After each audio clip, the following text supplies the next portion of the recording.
వైద్య విద్యాశాఖ మంత్రి సొంత నియోజకవర్గంలో ఆయనకు చేదు అనుభవం ఎదురైంది. కర్నూలు జిల్లా నంద్యాలలో పేదలకు చెందాల్సిన ఇళ్ల పట్టాలను వేరొకరికి కట్టబెట్టడంపై నందమూర్ నగర్ వాసులు మంత్రి ఎన్ఎండి ఫరూక్ ప్రసంగాన్ని అడ్డుకున్నారు. దీంతో స్థానిక ఎమ్మెల్యే బ్రహ్మానందరెడ్డి కార్యక్రమం మధ్యలో నుంచి వెళ్లిపోయారు.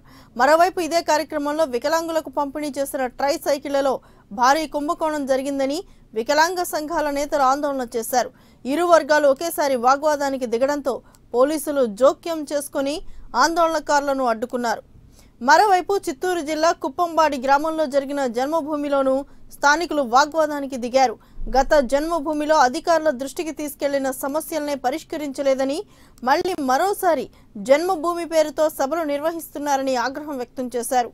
అధికారుల వద్ద నుంచి మైకులు లాక్కుని టేబుళ్లు కుర్చీలు విరగ్గొట్టి వెళ్లిపోయారు.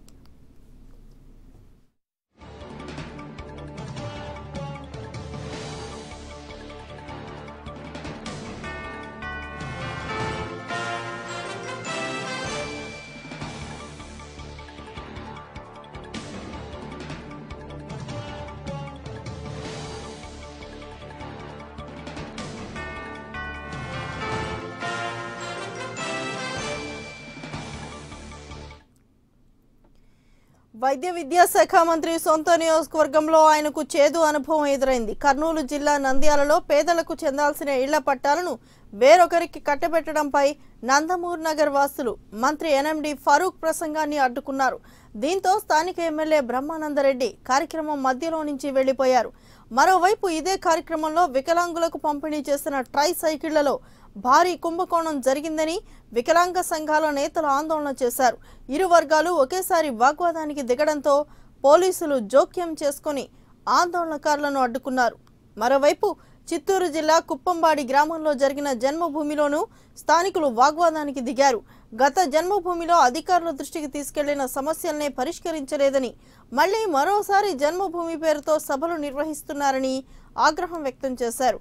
అధికారుల వద్ద నుంచి మైకులు లాక్కుని టేబుళ్లు కుర్చీలు విరగ్గొట్టి వెళ్లిపోయారు.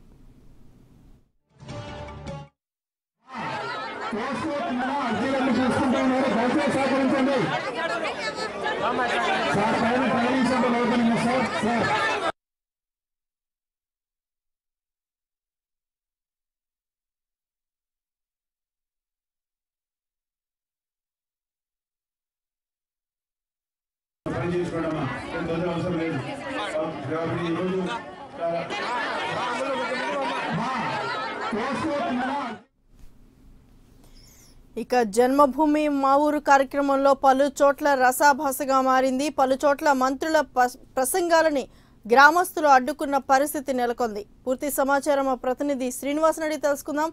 శ్రీనివాస్, చెప్పండి, జన్మభూమి మా ఊరు కార్యక్రమంలో మంత్రి ఫరూక్ ప్రసంగాన్ని స్థానికులు అడ్డుకున్నట్లుగా తెలుస్తోంది. పూర్తి సమాచారం ఏంటి? రాష్ట్ర వైద్య ఆరోగ్య శాఖ మంత్రి గత 2-3 రోజులుగా జన్మభూమి కార్యక్రమంలో ఆయన పాల్గొంటున్న సభలలో ఆయనకు చేదు అనుభవం ఎదురవుతుందని చెప్పవచ్చు. ప్రధానంగా ప్రజా సమస్యలను అధికారులు గాలికి వదిలేసేయడంతో ప్రజలు కూడా ఈ జన్మభూమి కార్యక్రమాన్ని టార్గెట్ చేసుకుని తమ సమస్యలను మంత్రుల సమక్షంలో ప్రస్తావించడము, మంత్రి కాన్వాయ్ని అడ్డుకోవడం చర్యలు చోటు చేసుకుంటానని చెప్పవచ్చు. ఒక 2 రోజుల క్రితం ఆత్మకూరులో మైనార్టీ కాలనీలో ఇలాంటి నిర్మాణాలు చేపట్టకూడదని ఆత్మకూరులో వైద్య ఆరోగ్య శాఖ మంత్రిని కాన్వాయ్ని అడ్డుకోవడం జరిగింది. అదేవిధంగా ఈ రోజు నంద్యాలలో జరిగిన జన్మభూమి కార్యక్రమంలో కూడా మంత్రి ఫరూక్ తన జన్మభూమి సందర్భంగా ప్రసంగిస్తుండగా అక్కడ సభలో పాల్గొన్న ప్రజలు మంత్రి ప్రసంగాన్ని అడ్డుకోవడం జరిగింది.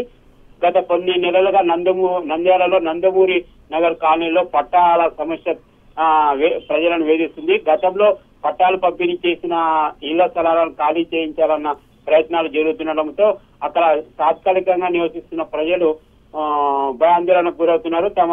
తాము కొన్నేళ్లుగా నివాసం ఉంటున్న స్థలాలను ఖాళీ చేయమని చెప్తుండటంతో ఈ సమస్య పరిష్కారం కాకుండా ఉండడంతో మంత్రి పాల్గొన్న జన్మభూమి కార్యక్రమాన్ని ప్రజలు టార్గెట్ చేసుకున్నారని చెప్పవచ్చు.